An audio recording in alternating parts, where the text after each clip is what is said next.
Hello, Professor Sabjot. It's Kirill Tsibulka. This is my solution for assignment 4. Here you have to create a REST API for a library management system to manage the book.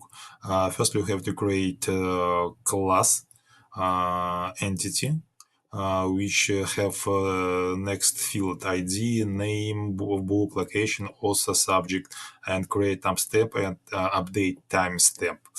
I'm doing by creating book class, which consists all necessary field. Also, I create additional field for ID, which is a primary key in our MySQL database, which also was one of the tasks of the assignment. Next, we have to implement a long book for our class to avoid using any getters and setters method. So to solve this task, I use data all argument constructor and no argument constructor annotation.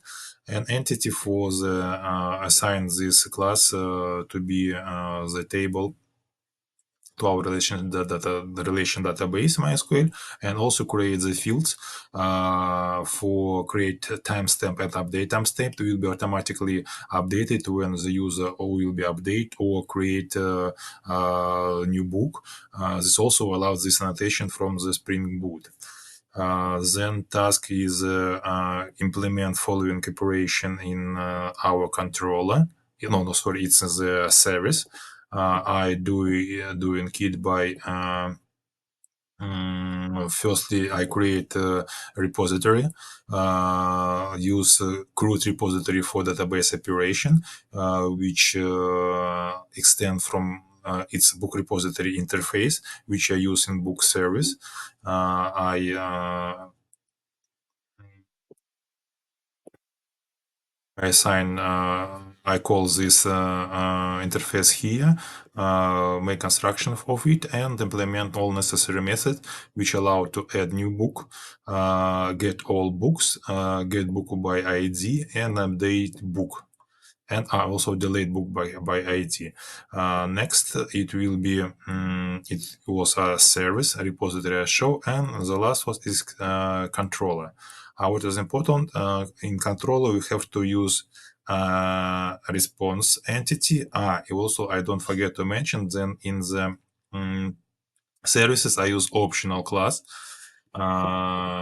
Here, it's here, optional class. This one. This class allow us to get data which possibly could be a null, and avoid us to provide error. So I implemented here, and response entity I implement in the controller. This is our controller. Also, I call here the service, create its contract constructor of this class and create a REST API for the post mapping, for get mapping. In each cases, I use response entity class, which allow us not only it's important to use because in REST API, because we essentially not only to send data back to the client, but also to important to communicate to status for request. So this object allows us to go to get the correct number of status.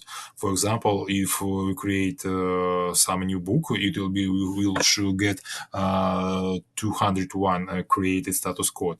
If we not found the books, you will get 404 are not found status code. This is method is responsible for update the book. This is for the delete the book according ID, and etc. Let's look like our application is work. We run it and go to the Swagger UI, which also was one of the task for this assignment. Let's update it. And we got all our REST API according this position, according this assignment.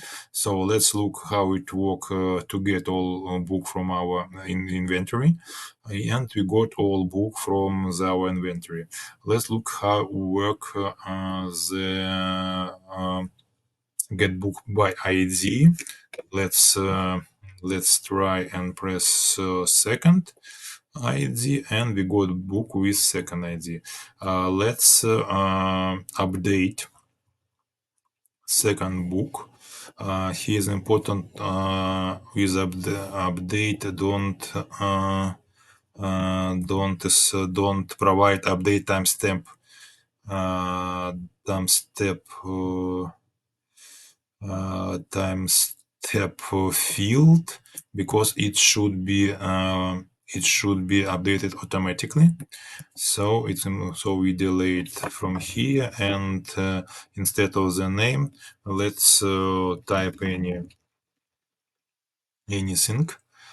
and execute the query. Then we saw that we got code to 200. We change our change is confirmed, and we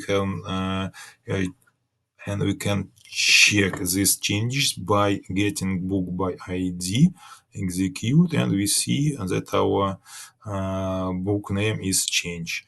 And what else? Let's delete this second book by ID. Delete. We got successful code 204. It was deleted, and let's check does it exist according. Execute, and we show the error. Response status is 400. It means that his book is not exist. This is my solution for this task. Thank you for your attention.